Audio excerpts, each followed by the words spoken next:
Hello అండి, మీ అందరికీ శ్రీరామనవమి శుభాకాంక్షలు. ఆ రాముడు ఆశీర్వాదాలు మన అందరి మీద ఉండాలని చెప్పేసి మనస్ఫూర్తిగా కోరుకుంటున్నాం. నేను మా హస్బెండ్ అయితే ఈరోజు కళ్యాణంలో అయితే కూర్చున్నామండి. రాగానే గుళ్ళోనైతే మాకు పసుపు వినాయకుడు, అలాగే పువ్వులు, అక్షింతలు, పసుపు, కుంకుమ, గంధం, బెల్లం, తాంబూలం, అలాగే 2 అగరబత్తులు, నీళ్లు కూడా ఇచ్చారండి, గంగాజలం అనేసి.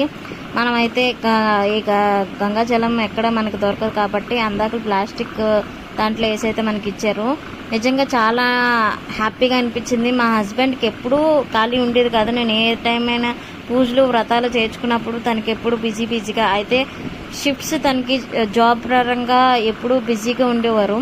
కానీ గాడ్స్ నిజంగా గ్రేట్. ఈరోజైతే ఆదివారం పడింది. శ్రీరామనవమి ఆశీర్వాదాలు నిజంగా ఉండాలని చెప్పేసి చాలా అంటే చాలా హ్యాపీగా అనిపించింది. మీలో ఎంతమంది శ్రీరామనవమి కళ్యాణం చేయించుకున్నారో కామెంట్ చేయండి.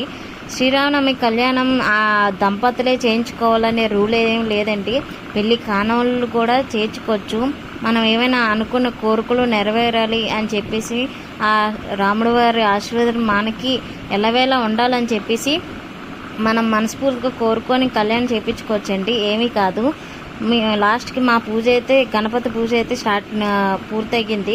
రాముల వారికి అయితే వస్త్రాలు అవి సమర్పిస్తున్నారు. ఆ వీడియోస్ మొత్తం ఫుల్ వీడియోలు చూడాలంటే యూట్యూబ్ ఛానల్లో అప్లోడ్ చేస్తాను, మీరు వెళ్ళి చూడండి. జై శ్రీరామ్.